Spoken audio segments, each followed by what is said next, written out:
नमस्कार दोस्तों, आज जो है अपन फिजिकल केमिस्ट्री स्टार्ट करेंगे। और फिजिकल केमिस्ट्री में जो पहला अपन टॉपिक ले रहे हैं वो केमिकल काइनेटिक्स ले रहे हैं, केमिकल डायनेमिक्स ले रहे हैं। कौन सा ले रहे हैं बेटा? केमिकल काइनेटिक्स और केमिकल डायनेमिक्स।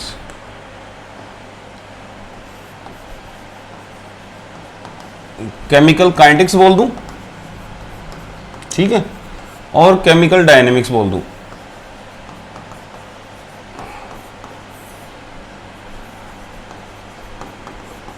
एक ही बात है, ठीक है।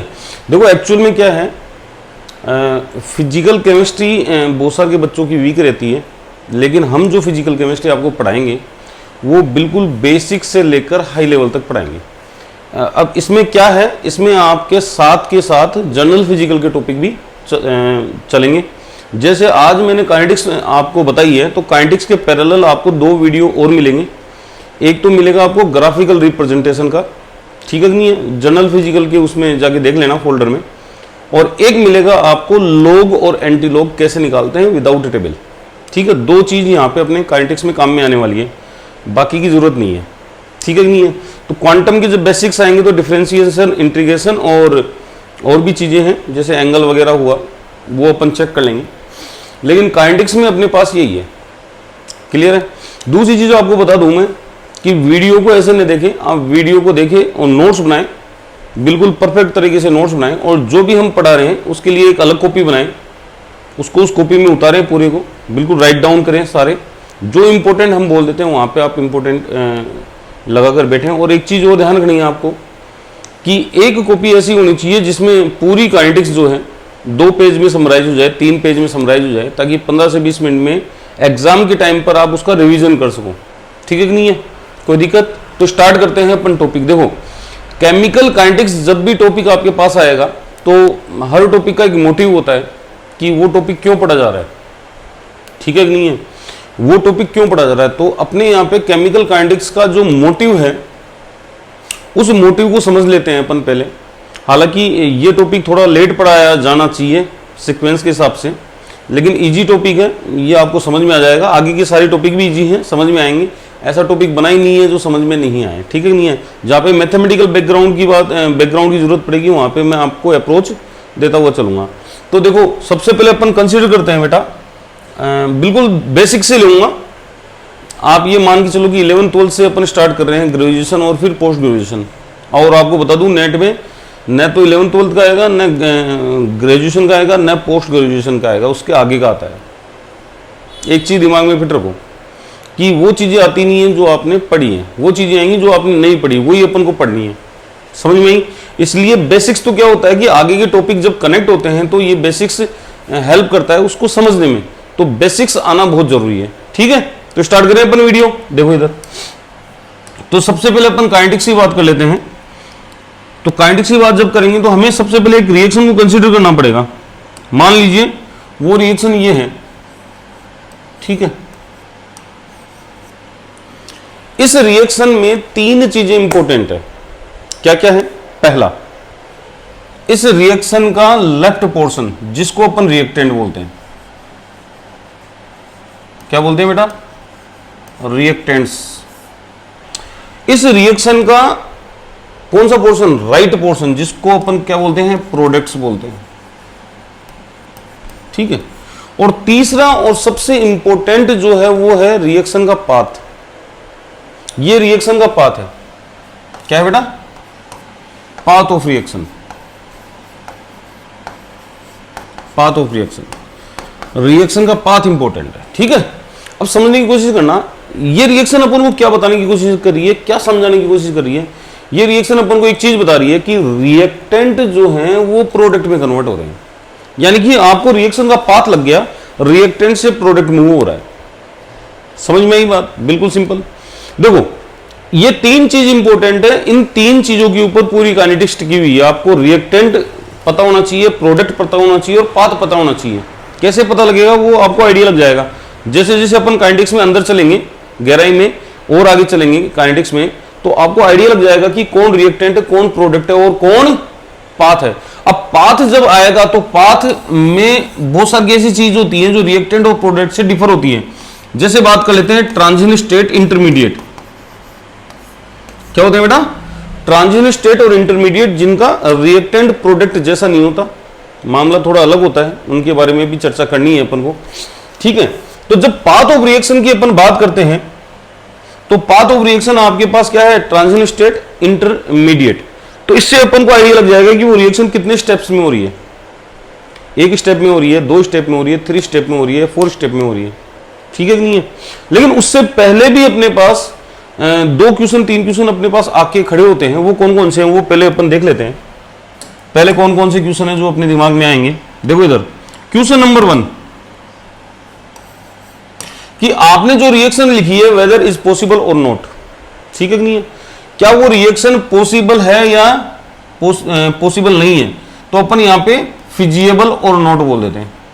क्या बोलते हैं? फिजिएबल और नॉट। क्या वो रिएक्शन संभव है या नहीं है? देखो, जो रिएक्शन की फिजिबिलिटी, स्पॉन्टेनिटी होना नहीं होना, ये केवल थर्मोडायनेमिक्स के हाथ में है। और वो रिएक्शन फिजिबल मानी जाती है जिनके लिए डेल्टा जी यानी गिब्स फ्री एनर्जी चेंज का मान नेगेटिव हो, वो ही रिएक्शन क्या मानी गई है? फिजिबल है। अगर किसी रिएक्शन के लिए गिब्स फ्री एनर्जी चेंज का मान पॉजिटिव होता है तो वो फिजिबल नहीं होगी। क्लियर है?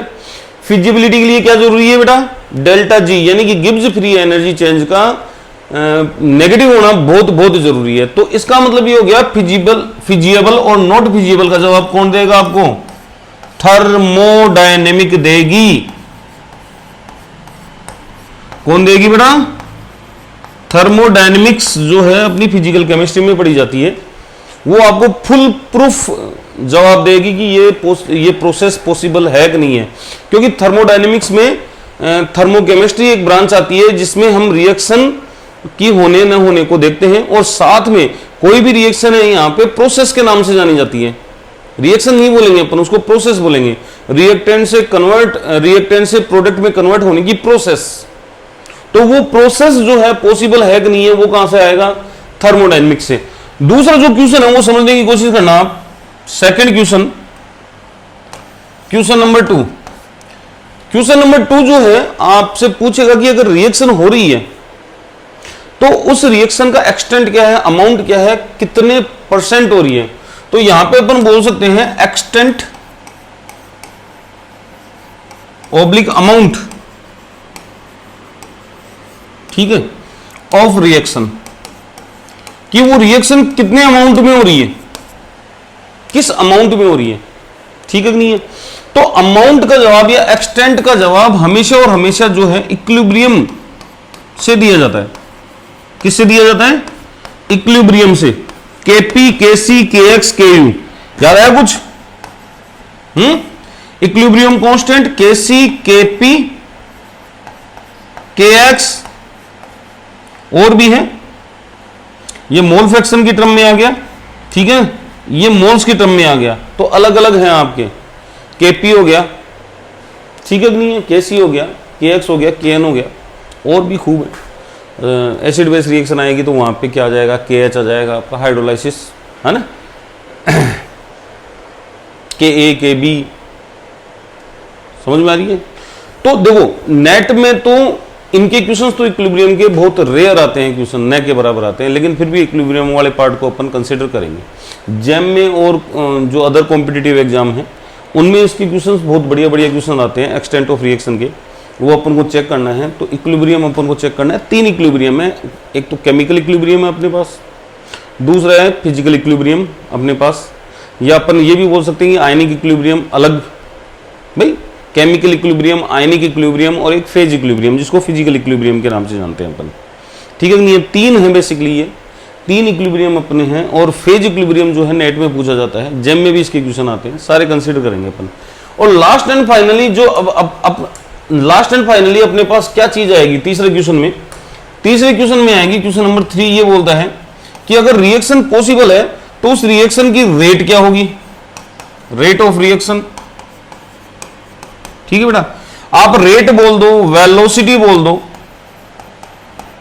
आप वेलोसिटी बोल दो, आप स्पीड बोल दो, मेरे को कोई फर्क नहीं पड़ रहा, क्योंकि मैं फिजिक्स नहीं पढ़ा रहा आपको, मैं केमिस्ट्री पढ़ा रहा हूं। और केमिस्ट्री में ये तीनों चीज अलग है और फिजिक्स में ये तीनों चीज अलग है। केमिस्ट्री में तीनों चीज सेम है और फिजिक्स में ये तीनों चीज क्या है बेटा? अलग है, ठीक है कि नहीं है, देखेंगे। रेट ऑफ रिएक्शन क्या है, factors affecting rate of reaction क्या है, factors affecting rate of reaction क्या है, ठीक है। एक्टिवेशन एनर्जी क्या होती है, एक्टिवेशन एनर्जी क्या होती है, और इस रिएक्शन का पाथ क्या होगा, पॉसिबल मैकेनिज्म क्या होगी। इन सारे सवालों के जवाब देने के लिए फिजिकल केमिस्ट्री में एक स्पेशल ब्रांच बनाई गई है, जिसको अपन ने क्या कहा है बेटा, केमिकल काइनेटिक्स। क्या बोलते हैं उसको, केमिकल काइनेटिक्स या डायनेमिक्स। यानी कि कुल मिला के बात यह है कि केमिकल काइनेटिक्स में हम रेट ऑफ रिएक्शन पढ़ेंगे, factor affecting rate of reaction पढ़ेंगे, एक्टिवेशन एनर्जी कंसेप्ट को डिटेल से करेंगे, अपन बात करेंगे पाथ की, बात करेंगे मैकेनिज्म की। ये सारा का सारा मसाला किस में आएगा बेटा, केमिकल काइनेटिक्स में आएगा, केमिकल डायनेमिक्स में आएगा। डेफिनेशन लिख लेना इसकी। चले आगे। अब देखो इधर आप समझना, कोशिश करना कि जो अपनी रिएक्शंस हैं, उन रिएक्शंस को हमने मेजरली 3 क्लास में डिवाइड किया है। कितने में किया है बेटा, 3 क्लास में डिवाइड किया है। तो आपकी जो रिएक्शंस है उनको मैं 3 क्लास में डिवाइड कर रहा हूं। रिएक्शन नंबर 1 पहली कहलाती है फास्ट रिएक्शन, ठीक है बेटा, कौन सी कहलाती है, फास्ट रिएक्शन। दूसरी कहलाती है स्लो रिएक्शन, और तीसरी कहलाती है मॉडरेट रिएक्शन। कौन सी कहलाती है, मॉडरेट रिएक्शन, ठीक है कि नहीं है। बिल्कुल बेसिक से लिया है सारा का सारा। फास्ट रिएक्शन वो होती है जो कंप्लीट हो जाती है 10⁻⁻² to 4 सेकंड में कंप्लीट हो जाती है, यानी कि अपन पलक झपकाएंगे उससे पहले तो रिजल्ट। तो ऐसी रिएक्शंस की काइनेटिक स्टडी पॉसिबल नहीं है, यानी कि वो रिएक्शन बहुत तेजी से हो जाती है जब उसको अपन मेजर ही नहीं कर सकते। तो वो रिएक्शन किस काम की, उसकी काइनेटिक स्टडी कैसे करेंगे अपन, तो काइनेटिक स्टडी पॉसिबल नहीं है। लेकिन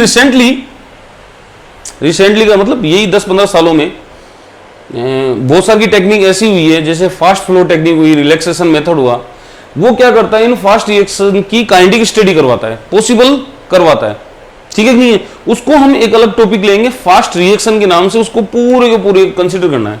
मैंने आपको पहले भी कहा था एग्जाम में वो आता है जो अपने सिलेबस में नहीं है, मतलब वैसे लिखा हुआ है सिलेबस में सारी चीजें, लेकिन वो पढ़ा हुआ नहीं है कभी। तो वो चीजें अपन को पढ़नी है, इसलिए फास्ट रिएक्शन को अपन ढंग से देखेंगे, जिसमें रिलैक्सेशन मेथड है ना, ये सारी चीजें अपन देखेंगे, इसकी काइनेटिक्स अपन देखने की कोशिश करेंगे। रही एग्जांपल की, फास्ट रिएक्शन की एग्जांपल की, देखो इधर एसिड बेस रिएक्शन की कभी भी काइनेटिक्स नहीं पढ़ोगे आप, एसिड बेस रिएक्शन की काइनेटिक्स नहीं पढ़ोगे आप। एंजाइम कैटालिसिस पढ़ोगे, है ना, एसिड कैटालिसिस रिएक्शन पढ़ोगे, बेस कैटालिसिस रिएक्शन पढ़ोगे, लेकिन एसिड बेस रिएक्शन कभी भी आप किस में नहीं पढ़ोगे, काइनेटिकल स्टडी के लिए नहीं पढ़ोगे आप। दूसरी रिएक्शन जो होती है एक्सप्लोसिव रिएक्शन, एक्सप्लोसिव रिएक्शंस को भी नहीं पढ़ते। मान लो कि आपको बोले कि ये बम विस्फोट हो रहा है और इस बम विस्फोट की आपको स्टडी करनी है, तो मरना थोड़ी है, चने थोड़ी सिखवाने अपने हैं, नहीं करते अपन। और ज्यादातर जो एसिड बेस रिएक्शन है आयनिक पर चलती है, क्योंकि देखो H+OH- यहां पे आएगा, वाटर मॉलिक्यूल बनेगा, तो ये आयनिक है, आयनिक स्पीसीज है। तो जितनी भी आयनिक रिएक्शन है वो फास्ट रिएक्शन में कंसीडर की जाएगी। तो आयनिक रिएक्शन की भी अपन क्या नहीं करते, काइनेटिक स्टडी नहीं करते। लेकिन कुछ आयनिक रिएक्शन ऐसी होती है, आपने सोल्ट इफेक्ट का नाम सुना होगा, सुना है ना, हाँ, तो आयनिक रिएक्शंस के ऊपर इफेक्ट देखेंगे अपन, आयनिक स्ट्रेंथ का, तो अपन थोड़ा बहुत करते हैं, लेकिन ज्यादातर अपन यही बोलते हैं कि इन रिएक्शन की स्टडी अपन नहीं करते।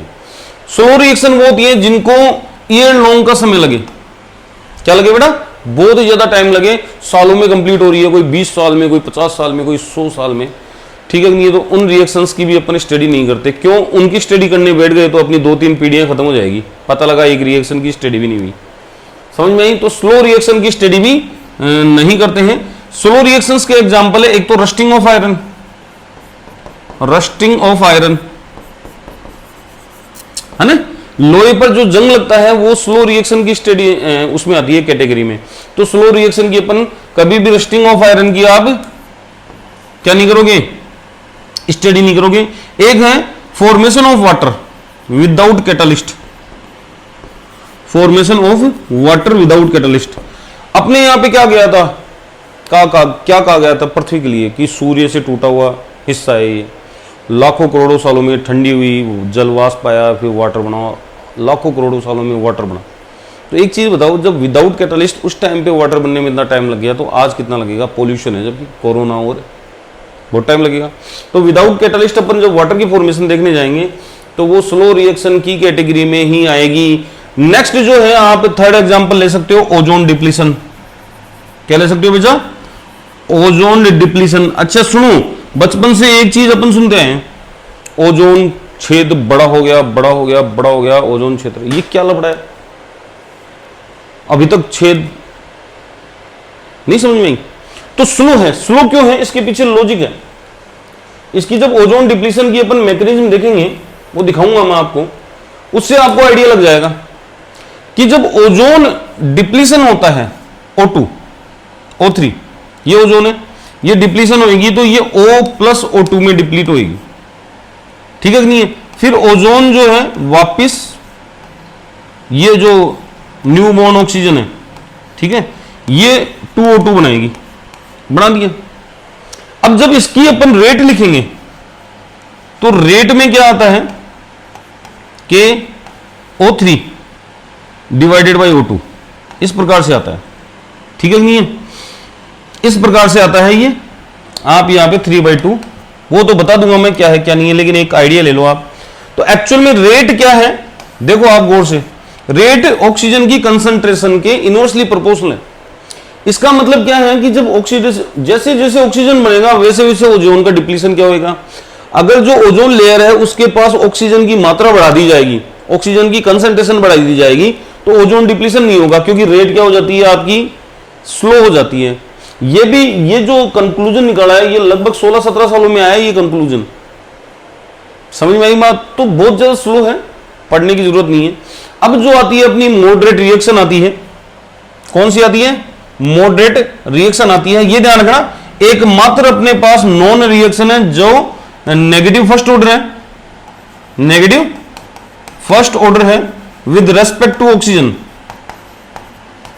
ओजोन डिप्लीशन जो है वो नेगेटिव फर्स्ट ऑर्डर है विद रेस्पेक्ट टू ऑक्सीजन। ध्यान रखना, ऑक्सीजन की जैसे जैसे कंसंट्रेशन बढ़ेगी वैसे वैसे ओजोन का डिप्लीशन क्या होता है, वो चलेगा, कम होता हुआ चलेगा। अब जो लास्ट अपने पास है वो है मॉडरेट रिएक्शन। कौन सी है बेटा, मॉडरेट रिएक्शन। देखो इधर, मॉडरेट रिएक्शन। तो मॉडरेट रिएक्शन कौन सी है, होती है भाई वो जो सफिशिएंट टाइम पीरियड में, जो अपन को टाइम पीरियड चाहिए उसमें कंप्लीट हो जाए। लोग बाग पीएचडी करते हैं 5 साल में 4-5 रिएक्शन अपनी थीसिस में छापकर फ्री हो जाते हैं। या मॉडरेट रिएक्शन की स्टडी कर रहे हैं वो एक्चुअल में। काइनेटिकली करें तो ठीक है, नहीं बेसिकली वैसे भी हो जाती है, ठीक है कि नहीं है। तो मॉडरेट रिएक्शन वो कहलाती है जो सफिशिएंट टाइम पीरियड में हो जाए, पर्टिकुलर टाइम पीरियड में हो जाए। यानी कि ये मान के चलो कि 10 दिन में कंप्लीट हो जाए, 5 दिन में, 1 घंटे में, 2 घंटे में कंप्लीट हो जाती है, ठीक है कि नहीं है। अब ये जो मॉडरेट रिएक्शन है ये 2 प्रकार की है। एक तो एलिमेंट्री रिएक्शन कहलाती है। कौन सी रिएक्शन कहलाती है, एलिमेंट्री रिएक्शन। इनको प्राइमरी रिएक्शंस भी बोलते हैं अपन। क्या बोलते हैं बेटा, एलिमेंट्री रिएक्शन बोल दो, प्राइमरी रिएक्शंस बोल दो। इनकी खास बात क्या होती है, ये रिएक्शन एक स्टेप में कंप्लीट होकर फ्री होती है। क्या होती है, एक स्टेप में कंप्लीट होना। कैसे मैं समझा देता हूं, मान लो कि लड़का लड़की ने देखा एक दूसरे को, डायरेक्ट शादी, 1 स्टेप कंप्लीट, खत्म काम। कोई नहीं, पहले लड़की को रोको, फिर लड़के को रोको, फिर लड़की वाले क्या करेंगे, लड़के वाले क्या करेंगे, लड़की की गोद भराई करेंगे, फिर टीका देने जाएंगे, फिर उसके बाद शादी होएगी, फिर वापस आएंगे, लफड़े वफड़े सब खत्म, 1 स्टेप। तो ये क्या है, 1 स्टेप रिएक्शन है। कैसी है, 1 स्टेप रिएक्शन, एक स्टेप में कंप्लीट होती है, खत्म कहानी। तो एलिमेंट्री रिएक्शन वो होती है जिनकी कोई भी मैकेनिज्म नहीं होती, ये मल्टी स्टेप्स में नहीं होती, सिंगल स्टेप में खत्म हो जाती है, ठीक है कि नहीं है। चलो, एलिमेंट्री रिएक्शन के बाद दूसरी रिएक्शन आती है, वो कॉम्प्लेक्स रिएक्शन कहलाती है, मॉलिक्यूलर। कौन सी रिएक्शन कहलाती है, कॉम्प्लेक्स रिएक्शन। और कॉम्प्लेक्स रिएक्शन की बात ये होती है, ये मोर देन 1 स्टेप में कंप्लीट होती है, मोर देन वन स्टेप में कंप्लीट होती है। Complete in more than one step, जो रिएक्शन एक से ज्यादा स्टेप में कंप्लीट होएगी, सोचो एक बार आप, इंटरमीडिएट बनेगा कि नहीं बनेगा? बिल्कुल बनेगा। तो ऐसी रिएक्शन अपन बोल सकते हैं जिन रिएक्शन में इंटरमीडिएट इन्वॉल्व होता है वो कॉम्प्लेक्स रिएक्शन कहलाती है, और जिनमें इंटरमीडिएट इन्वॉल्व नहीं होता वो एलिमेंट्री या प्राइमरी रिएक्शन कहलाती है। कर लोगे? बिल्कुल सिंपल है। क्या कहा मैंने? कॉम्प्लेक्स रिएक्शन क्या है? जो एक से ज्यादा स्टेप में कंप्लीट, एक से ज्यादा स्टेप कंप्लीशन मिले, कंप्लीट हो रही है एक से ज्यादा स्टेप में हो। जैसे मान लो कि ए से प्रोडक्ट जाना है पहले आपको, तो इसकी जब अपन ने देखी तो ये तो रिएक्शन है, पता लगा कि इस रिएक्शन में साहब बी भी बन रहा है, तो इसका मतलब ए बी बना रहा है, बी सी बना रहा है और सी फिर पी बना रहा है। तो इसका मतलब ये बी और सी क्या है? ये इंटरमीडिएट है। इंटरमीडिएट को कैसे डिफाइन करेंगे? Intermediate is the part of mechanism, not part of the reaction. Reaction का पार्ट नहीं होता इंटरमीडिएट, किसका पार्ट होता है? मैकेनिज्म का पार्ट होता है। तो बी सी ये क्या है बेटा? इंटरमीडिएट है। ठीक है कि नहीं है? किसी रिएक्शन में ट्रांजिशन स्टेट बनना मोस्ट कॉमन है, लेकिन उतना ही टिपिकल इंटरमीडिएट बनना है। अगर इंटरमीडिएट बनता है तो ये समझ जाना कि वो reaction more than one step की तरफ मूव हो गई, और कहीं इंटरमीडिएट नहीं बन रहा तो वो सिंगल स्टेप में कंप्लीट हो रही है। ये अभी वो कहानी समझाई थी मैंने दूल्हा दुल्हन वाली, कि भाई किस प्रकार से होते हैं, पहले ये किया फिर ये किया फिर ये किया, बारात लेके और कंप्लीट। ठीक है कि नहीं है? और अपन मॉडरेट रिएक्शंस को और भी क्लास में क्लासिफाई कर सकते हैं। देखो इधर आराम से समझना, अपने पास बहुत सारी रिएक्शन है जो अपन कंसीडर कर सकते हैं। देखो इधर जीरो ऑर्डर रिएक्शन, नाम सुना हुआ है बेटा? एलिमेंट्री भी हो सकती है, कॉम्प्लेक्स भी हो सकती है, ध्यान रखना। First order reaction, first order reaction, second order reaction, जो अपन पढ़ेंगे वही लिखूंगा मैं। फर्स्ट ऑर्डर पढ़ेंगे, सेकंड ऑर्डर पढ़ेंगे, थर्ड ऑर्डर भी पढ़ेंगे, थर्ड ऑर्डर भी पढ़ेंगे। अपन पढ़ेंगे सूडो ऑर्डर रिएक्शन, और सूडो में ऐसा कंसेप्ट बताऊंगा, यहां पे आपने आज तक जो है सूडो फर्स्ट ऑर्डर पढ़ी होगी, आपको सूडो जीरो ऑर्डर भी बताऊंगा, सूडो सेकंड ऑर्डर भी बताऊंगा, समझ में आई बात? स्पेशल रिएक्शंस भी बताऊंगा। और अपन पढ़ेंगे negative order reaction, negative order reaction, साथ में अपन पढ़ेंगे fractional order reaction, fractional order reaction. बाकी का जो ऑर्डर डिसाइड होता है वो कंडीशन बेस्ड होता है। क्लियर है? कोई दिक्कत? चले, तो ये जो था रिएक्शंस का एलिमेंट्री पार्ट था, यूं मान लो बेसिक पार्ट था। आपको आइडिया लग गया कि कौन सी रिएक्शन कैसी होती है, कौन सी रिएक्शन आपकी एलिमेंट्री कहलाएगी, कौन सी आपकी कॉम्प्लेक्स कहलाएगी। फर्स्ट ऑर्डर सेकंड ऑर्डर ये आपको नहीं समझ में आया तो कोई दिक्कत वाली बात नहीं है, आगे सारी चीजें अपन कंसिडर करने वाले हैं। चले भाई आगे। तो देखो इधर अब अपन स्टार्ट करते हैं रियल काइनेटिक्स की। काइनेटिक्स में अपन क्या क्या पढ़ने वाले हैं। तो देखो काइनेटिक्स जब स्टार्ट कर रहे हैं अपन तो रेट ऑफ रिएक्शन के बारे में कंसिडर करेंगे। पहले क्या करेंगे? Rate of reaction. तो रेट ऑफ रिएक्शन के बारे में कुछ बातें हैं जो आपको पता होनी चाहिए, अपन को बेसिक के तौर पर भी नहीं पता होती, वो पता होनी चाहिए। देखो क्या बताता हूं मैं आपको, लेकिन उससे पहले मैं दो चीजें आपको समझाऊंगा। दो चीजें क्या समझाऊंगा, सुनना आराम से। देखो इधर पहली चीज, इन ए रिएक्शन, पहला point, concentration of reactant, reactant decreases regularly.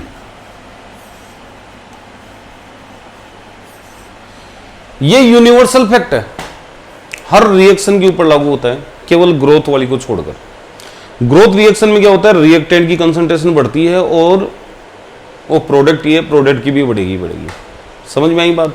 Growth को छोड़ दो, ग्रोथ रिएक्शनों को छोड़कर बाकी की सारी रिएक्शन पर ये वाला यूनिवर्सल फैक्ट लागू होता है। ठीक है नहीं है? कैसे डिक्रीज होती है तो सुनो, यहां पे दो कर्व समझाने की कोशिश करूंगा आपको मैं। ठीक है, यहां पे कंसंट्रेशन ऑफ रिएक्टेंट लिखेंगे और यहां पे टाइम लिखेंगे। Concentration of reactant decreases regularly with time. With time except growth reaction. Growth reaction, अब मान लो कि आपने कह दिया सर एक बैक्टीरिया दूसरे रूप में मॉडिफाइड हो रहा है, तो बैक्टीरिया क्या करता है, ग्रो करता है, जैसे वायरस ग्रो करता है वैसे ग्रो करता है, तो वो रिएक्टेंट की क्या हो जाती है, आपकी ग्रिथ बढ़ जाती है, नंबर ऑफ कॉलोनी जो है वो इंक्रीज हो जाएगी। ग्रोथ में क्या होता है, उल्टा होता है कार्यक्रम, ठीक है कि नहीं है। तो यहां पे अपन दो कर्व देखने की कोशिश करेंगे। पहला कर्व समझने की कोशिश करना, एक रिएक्शन में कंसंट्रेशन ऑफ रिएक्टेंट क्या हो रहा है, रेगुलर डिक्रीज हो रहा है विद टाइम, किसके अलावा, ग्रोथ रिएक्शन के अलावा। इसको लिख लेना भाई, कई बार क्या होता है, ऐसी कौन सी रिएक्शन है जिसमें रिएक्टेंट की कंसंट्रेशन डिक्रीज नहीं बढ़ती है, तो ग्रोथ रिएक्शन होती है, बैक्टीरियल ग्रोथ मान लो आप। तो ये ध्यान रखना कि दो प्रकार के कर्व आपको मैं बताऊंगा, यहां पे दो प्रकार के कर्व बताऊंगा। पहला जो कर्व है ये याद रखना, पहला जो कर्व है वो है for zero order reaction. Zero order reaction, zero order reaction के लिए कैसा कर्व आएगा, क्यों आएगा, जीरो ऑर्डर पढ़ेंगे तब देखेंगे। रिएक्टेंट की कंसंट्रेशन डिक्रीज होगी, समझ में आ गई। और for other order reaction, other order reaction, other order reaction जो आएगा वो ऐसा आएगा, ठीक है। क्या बोलते हैं इसको, क्या बोलते हैं बताओ, देखिए हाइपरबोला या पैराबोला, लगाना दिमाग, सोचना एक बार ये क्या है, ठीक है। बाकी की ग्राफिकल रिप्रेजेंटेशन देखोगे ना, उसमें पता लग जाएगा ये हाइपरबोला है या पैराबोला, ठीक है भाई। तो पहली चीज अपन को क्या क्लियर हुई बेटा, पहली चीज अपन को क्लियर हुई है कि concentration of reactant regularly decrease होती है केवल ग्रोथ रिएक्शंस को छोड़कर। जीरो ऑर्डर के लिए इस प्रकार से डिक्रीज होती है लीनियरली, और अदर ऑर्डर के लिए, समझ गए, ठीक है। नेक्स्ट देखो, नेक्स्ट दूसरे पॉइंट की अपन बात करते हैं कि concentration of product increases. Second point क्या है, concentration of product increases regularly with time, regularly with time. Time के साथ आपकी कंसंट्रेशन क्या होगी, हमेशा और हमेशा इंक्रीज होगी, कोई दिक्कत। अब समझना इधर आप, इसमें भी दो करवाएंगे डेफिनेट रूप से। एक तो लीनियरली इंक्रीमेंट, ये देखो क्या है भाई, लीनियरली इंक्रीमेंट है, ये देखो ऐसे। तो लीनियरली इंक्रीमेंट किसके लिए आता है बताओ, देखिए ये प्रोडक्ट है भाई, प्रोडक्ट की कंसंट्रेशन किसके साथ, किसके लिए आएगा, ये किसके लिए, फॉर जीरो ऑर्डर रिएक्शन। और अगर मैं इस प्रकार से इंक्रीज करता हूं, तो इस प्रकार से इंक्रीमेंट किसके लिए आएगा, अदर ऑर्डर रिएक्शन के लिए। क्या बोलते हैं इसको, आप मेरे को बताना, व्हाट्सएप नंबर दे दूंगा अभी मैं, उस पर जरूर बताना मेरे को। ये for first order reaction, for other order reaction, क्या बोलेंगे अपन इसको, फॉर अदर ऑर्डर रिएक्शन। दो चीज अपन को पता रखनी है, और एक चीज ध्यान रखनी है, वो क्या, रिएक्टेंट की कंसंट्रेशन कभी भी जीरो नहीं होती, केवल उन रिएक्शंस में जीरो होती है जहां पे रेडिकल रिएक्शन या रेडिकल मैकेनिज्म चलती है। वहां पे रेडिकल ढूंढ ढूंढ के रिएक्टेंट को खोद के लाता है, और हर रिएक्टेंट को रिएक्शन में पार्टिसिपेट करवाता है, क्योंकि रिएक्टेंट का रोल तो है नहीं, रेडिकल का रोल है वहां पे। समझ में आई बात। तो कभी भी दिमाग में क्या रखना है आपको कि रिएक्टेंट की कंसंट्रेशन कभी भी जीरो नहीं होती, क्योंकि हर रिएक्टेंट मॉलिक्यूल के पास सफिशिएंट एनर्जी नहीं होती कि वो रिएक्शन में पार्टिसिपेट ले सके, ठीक है कि नहीं है। अब मेरे को ये बताओ, जयपुर में इतनी पब्लिक रहती है या कहीं भी कोई पब्लिक रहती है, कितने व्यक्ति सिनेमा हॉल में पिक्चर देखने जाते हैं, घर पे देख लेंगे यार बैठ के, मोबाइल में देख लेंगे। हर व्यक्ति के पास पैसे नहीं होते मूवी देखने के लिए, ठीक है कि नहीं है। तो उसी प्रकार से कंसेप्ट यहाँ लगेगा कि आपकी जो रिएक्टेंट है, रिएक्टेंट की कंसंट्रेशन जो है कभी भी जीरो नहीं होगी, ये फ्लैट हो जाती है। क्या हो जाती है, फ्लैट हो जाती है, जाके कांस्टेंट हो जाएगी, और some fraction of reactant molecule will be remain inert during the reaction. Reaction में वो पार्टिसिपेट नहीं लेता है, केवल और केवल उन्हीं रिएक्शंस में कंप्लीट रिएक्टेंट कंज्यूम होता है जहां पे रेडिकल मैकेनिज्म होती है। समझ में आ गई बात? ठीक है भाई, तो ये 2 पॉइंट थे जो फिगर आउट करवाने थे अपन को। ठीक है नहीं, अब चलते हैं अपन स्पीड ऑफ रिएक्शन के ऊपर। देखो स्पीड ऑफ रिएक्शन की बात करते हैं अपन। अब क्या बोला मैंने? रेट, स्पीड, वेलोसिटी, वर्ड तीनों एक ही यूज मिलेंगे ऑफ रिएक्शन। अगर बात करूं मैं तो ये तो है डिस्टेंस, डिस्प्लेसमेंट बोल दो, बटे टाइम। भाई वेलोसिटी, स्पीड एक वेक्टर है, एक आपका सदिश सदिश नहीं पड़ा हुआ क्या, बस उसी का चक्कर है ये, टेंशन लेने की जरूरत नहीं है। तो वेलोसिटी वर्ड अपन किसके रेस्पेक्ट में लेते हैं? डिस्टेंस और टाइम के रेस्पेक्ट में लेते हैं कि एक जो स्पेसिफाई ऑब्जेक्ट होता है उसने कितने टाइम में कितनी डिस्टेंस ट्रेवल की। ठीक है नहीं है, उसका डिस्प्लेसमेंट क्या है, उससे अपन स्पीड वेलोसिटी को चेक कर सकते हैं। क्लियर है? लेकिन अपने यहाँ पे ऐसा कुछ भी नहीं है। अपन क्या चेक करेंगे स्पीड वेलोसिटी ऑफ रिएक्शन के लिए? हमें चेक करना है, हमें क्या चेक करना है बेटा?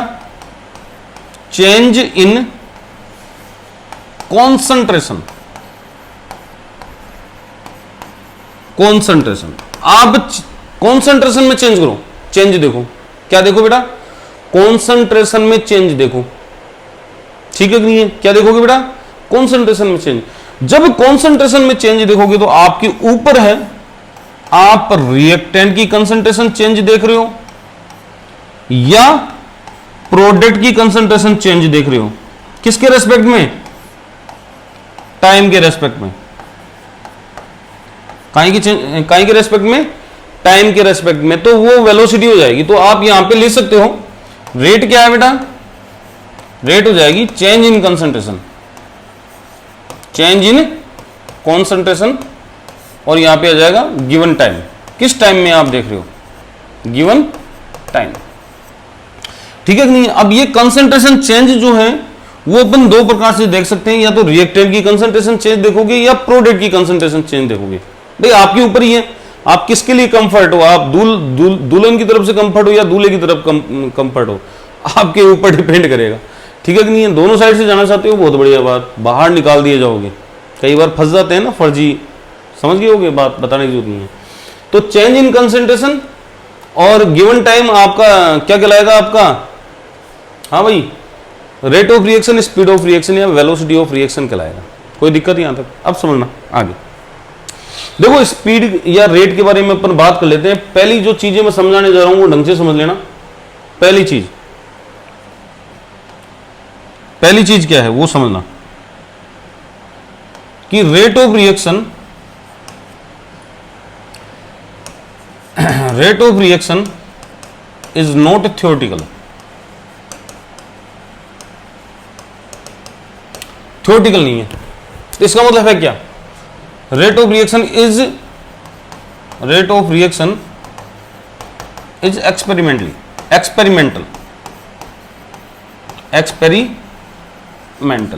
रेट ऑफ रिएक्शन हमेशा और हमेशा एक्सपेरिमेंटली दी जाएगी। समझ में आई बात? कहां से दी जाएगी? एक्सपेरिमेंटल। ठीक है नहीं है? Rate of reaction never be negative. Rate of reaction never be negative.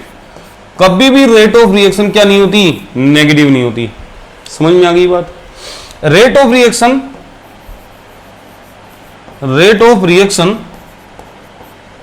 Reaction initially 0। शुरुआत में रेट ऑफ रिएक्शन 0 होती है। कब? नहीं, rate of reaction initially maximum. Initially क्या होती है बेटा? मैक्सिमम होती है। Maximum.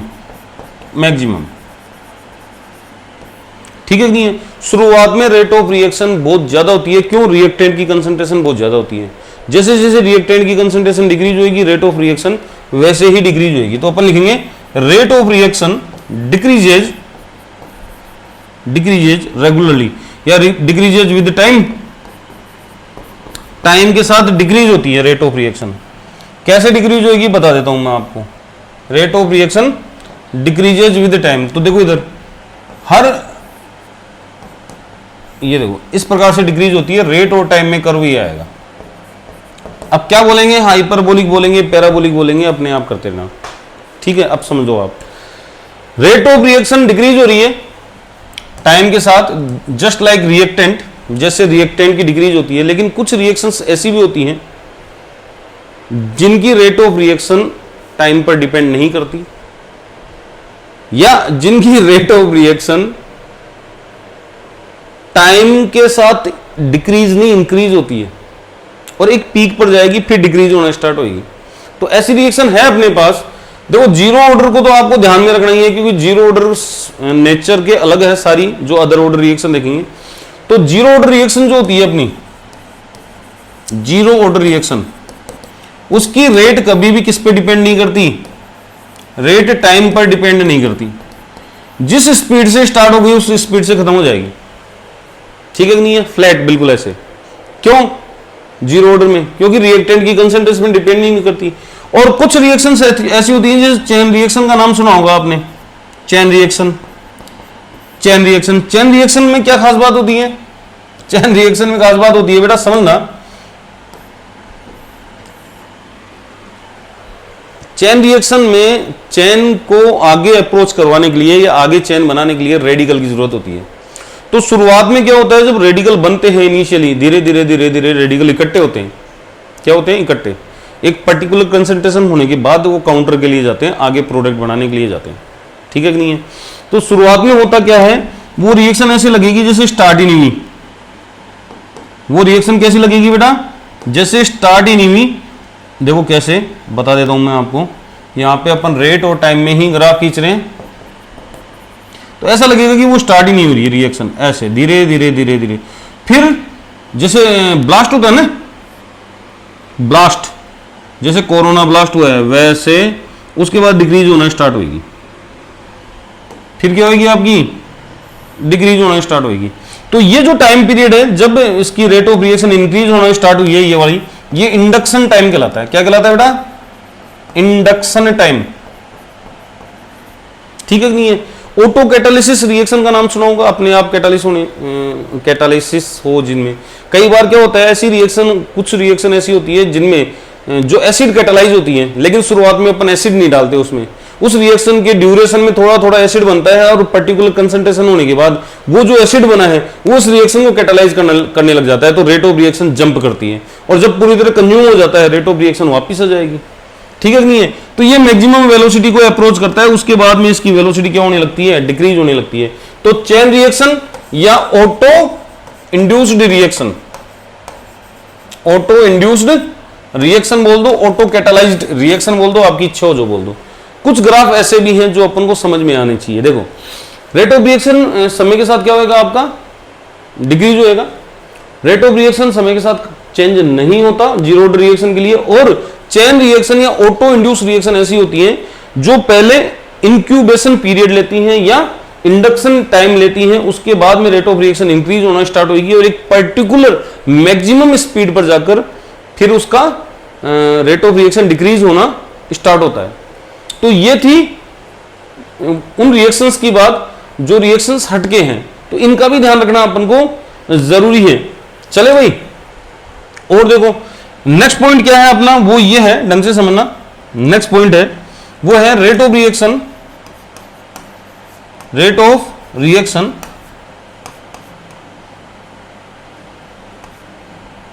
Rate of reaction not be zero in the end, in the end. आप बिलीव नहीं करोगे, rate of reaction never be zero in the end, कि रिएक्शन जब अपन मान रहे हैं कि रिएक्शन हो गई भाई, रिएक्शन हो गई, ठीक है, तो हम ये बोल रहे हैं कि रिएक्शन कंप्लीट हो गई भैया, एंड तो हुई नहीं, रिएक्शन एंड नहीं होती है कभी, चलती रहती है, क्योंकि इक्विलिब्रियम आ जाता है। हर रिएक्शन में इक्विलिब्रियम आता है बेटा, हर रिएक्शन में इक्विलिब्रियम आता है। और जब इक्विलिब्रियम आता है तो रिएक्शन ऐसी लगती है जैसे रुक गई हो, लेकिन एक्चुअल में रुकती नहीं है, क्योंकि जो इक्विलिब्रियम है वो डायनेमिक नेचर का है, फॉरवर्ड बैकवर्ड चलता रहता है। वो क्या रहता है बेटा? हाँ, तो यहां पे अपन बोलेंगे डायनेमिक इक्विलिब्रियम एग्जिस्ट होएगा। क्या होएगा? Dynamic equilibrium exist. जब डायनेमिक इक्विलिब्रियम एग्जिस्ट करेगा, आप सोचो एक बार, जब डायनेमिक इक्विलिब्रियम लगेगा तो इसके ऊपर कई चीजें जो फॉलोअप होती है, ठीक है कि नहीं है? तो एक ये भी कारण हो गया, हम अज्यूम करते हैं इसको क्या कि भाई जीरो हो गई, हम अज्यूम करेंगे केवल जीरो हो गई। ये कई बार क्या करते हैं, रिएक्शन को रोकने के लिए हम आइस या क्विंचर डाल देते हैं कि भाई रिएक्शन रुक जाए। लास्ट में देखा होगा आपने, एक्सपेरिमेंट वगैरह किसी चीज को सिंथेसाइज किया होगा ऑर्गेनिक इनऑर्गेनिक में, तो आपने लास्ट में क्या की, आइस डाल दी। आइस डालने से क्या है कि रिएक्शन रुक गई, क्विंच हो गई। रुकती नहीं है रिएक्शन, रिएक्शन लगातार चलती रहती है। हाँ, रेट बहुत स्लो हो जाती है और ऐसी लगती है भाई रिएक्शन रुक गई, कोई भी चेंजेस देखने को नहीं मिलता। उस टाइम पे हम क्या बोल सकते हैं, रिएक्शन रुक गई है। तो ये ध्यान रखना, डायनेमिक इक्विलिब्रियम।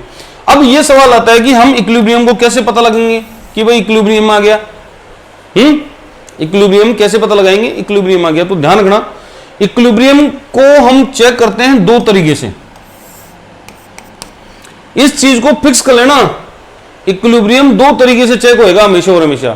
पहला तरीका, या तो आप रेट देखो, बाय द रेट, या फिर देखो बाय द कंसंट्रेशन। दो चीजों से ही तो देखोगे आप, या तो रेट ऑफ रिएक्शन से चेक करो या फिर कहीं से चेक करो, कंसंट्रेशन से। तो ध्यान रखना, अगर रेट ऑफ फॉरवर्ड और rate of backward reaction equal हो जाती है, क्या भाई, रेट ऑफ फॉरवर्ड और रेट ऑफ बैकवर्ड जहां पे आपकी इक्वल हो जाएगी, वो इक्विलिब्रियम कहलाएगा आपका, कि भाई इक्विलिब्रियम आ गया। यहां पे रेट और टाइम है, तो ये आपका क्या आ गया भाई, इक्विलिब्रियम पॉइंट आ गया। तो रेट के रेस्पेक्ट में दे सकते हैं अपन फॉरवर्ड और बैकवर्ड रिएक्शन की। आप क्या करोगे, जहां पे रेट सेम हो जाए वहां पे इक्विलिब्रियम पॉइंट आएगा। कंसंट्रेशन में अपन क्या बोलेंगे, पॉइंट ऐसा हो जहां पे रिएक्टेंट और प्रोडक्ट की कंसंट्रेशन क्या हो जाए बेटा, कांस्टेंट हो जाए। रिएक्टेंट और प्रोडक्ट की कंसंट्रेशन क्या होगी, कांस्टेंट, चेंज होना मना कर दे। जैसे यहां पे अपन कॉन्सेंट्रेशन ले रहे हैं, इधर टाइम ले रहे हैं, टाइम के रेस्पेक्ट में प्रोडक्ट की कंसंट्रेशन इंक्रीज हो रही है बेटा, टाइम के रेस्पेक्ट में प्रोडक्ट की कंसंट्रेशन इंक्रीज हो रही है और रिएक्टेंट की डिक्रीज हो रही है। लेकिन एक टाइम ऐसा भी आएगा जब रिएक्टेंट और प्रोडक्ट की कंसंट्रेशन चेंज होना बंद कर देती है। ये पॉइंट क्या कहलाएगा आपका, इक्विलिब्रियम कहलाएगा। यानी कि ये आपका प्रोडक्ट की कंसंट्रेशन, ये आपकी रिएक्टेंट की कंसंट्रेशन, यहां पे प्रोडक्ट की कंसंट्रेशन कांस्टेंट हो गई और रिएक्टेंट की कंसंट्रेशन भी क्या हो गई बेटा, कांस्टेंट हो गई। मेरे को दोनों की कॉन्सेंट्रेशन कांस्टेंट होने से मतलब है, आप इंडिविजुअल इसकी कॉन्सेंट्रेशन कांस्टेंट मत कर देना, गड़बड़ हो जाएगा। आपको दोनों की देखना है। वो पॉइंट अगर मान लो यहां पे रिएक्टेंट की कॉन्सेंट्रेशन कांस्टेंट हो गई, यहां पे ये फ्लक्चुएट कर रहा है, फिर भी तो भी अपन इक्विलिब्रियम नहीं मानेंगे। इक्विलिब्रियम तभी माना जाता है जब दोनों की कॉन्सेंट्रेशन क्या हो जाए, कांस्टेंट हो जाए, वो पॉइंट इक्विलिब्रियम माना जाएगा। ठीक है भाई। तो देखो, आप समझने की कोशिश करना बेटा, हमने बहुत सारे पॉइंट जो हैं रेट ऑफ रिएक्शन के बारे में देखे, एक बार और देख लेते हैं कि rate of reaction is not theoretical, ये पूरी तरह एक्सपेरिमेंटल है, हमेशा और हमेशा एक्सपेरिमेंट से दिया जाएगा। रेट ऑफ रिएक्शन कभी भी नेगेटिव नहीं होती है, दिमाग में फिट कर लेना ये चीज। रेट ऑफ रिएक्शन जो है इनिशियली मैक्सिमम होगी, क्यों होगी, क्योंकि रिएक्टेंट की कंसंट्रेशन मैक्सिमम होती है और जैसे जैसे रिएक्टेंट की कंसंट्रेशन डिक्रीज होती है वैसे वैसे रेट ऑफ रिएक्शन भी डिक्रीज होती है। अब देखो, rate of reaction decreases with time, इस प्रकार से डिक्रीज होगी, इस प्रकार से डिक्रीज होगी। लेकिन दो रिएक्शन ऐसी बताइए, दो तीन रिएक्शन जिनमें रेट ऑफ रिएक्शन अलग तरीके से चलती है, हटके चलती है। जैसे जीरो ऑर्डर रिएक्शन है, जीरो ऑर्डर रिएक्शन में आपकी रेट टाइम पर डिपेंड नहीं करती है, वो जिस रेट से इनिशिएट होती है उसी रेट से खत्म हो जाती है। इसी प्रकार से चेन रिएक्शन या ऑटो इंड्यूस रिएक्शन, क्या खास बात होती है इनमें, इनमें रेडिकल वगैरह बनते हैं या कुछ ऐसी स्पीसीज बनती है जो रिएक्शन को इंड्यूस करे, कैटालाइज करे, ऑटो मतलब कैटालिसिस करे। तो वो स्पीसीज बनने में जो टाइम लगेगा वो इंडक्शन टाइम कहलाएगा। उसके बाद वो स्पीसीज बन जाती है, वो रिएक्शन को क्या करने लग जाती है, कैटालाइज करने लग जाती है, कैटालिसिस करने लग जाती है। उस टाइम पे rate of reaction sudden increase होएगा, एक पीक आएगा, देन आफ्टर वो डिक्रीज होएगी रेट ऑफ रिएक्शन। क्लियर है। तो ये चेन रिएक्शन या ऑटो इंड्यूस या ऑटो कैटालाइज रिएक्शन का ग्राफ है। फिर मैंने कहा था कि रेट ऑफ रिएक्शन आप लास्ट में भी जीरो नहीं मानोगे, मतलब जीरो नहीं होता है, मानोगे जीरो होता नहीं है जीरो। क्यों नहीं होता? क्योंकि वहां पे डायनेमिक इक्विलिब्रियम एग्जिस्ट करता है, और डायनेमिक इक्विलिब्रियम को हम दो प्रकार से दे सकते हैं। पहला दे सकते हैं बेटा, आप रेट ऑफ फॉरवर्ड और रेट ऑफ बैकवर्ड क्या कर दो, रेट ऑफ फॉरवर्ड और रेट ऑफ बैकवर्ड, जहां पे जिस टाइम पर वो क्या होएगा आपका इक्वल हो जाएगा, वो इक्विलिब्रियम टाइम कहलाएगा। इसी प्रकार कंसंट्रेशन, जहां पे रिएक्टेंट और प्रोडक्ट की कंसंट्रेशन क्या हो जाए, कांस्टेंट हो जाए, वो क्या कहलाएगा आपका, दोनों की कांस्टेंट होनी जरूरी है, रिएक्टेंट और प्रोडक्ट की, वो कौन सा पॉइंट कहलाएगा बेटा, इक्विलिब्रियम पॉइंट कहलाएगा। कोई दिक्कत, कोई डाउट, समझ में आ रहा है? इसको देखो, लिख लो एक बार, इसको मैं नीचे कर दे रहा हूं आराम से, फिर अपन आगे चलते हैं।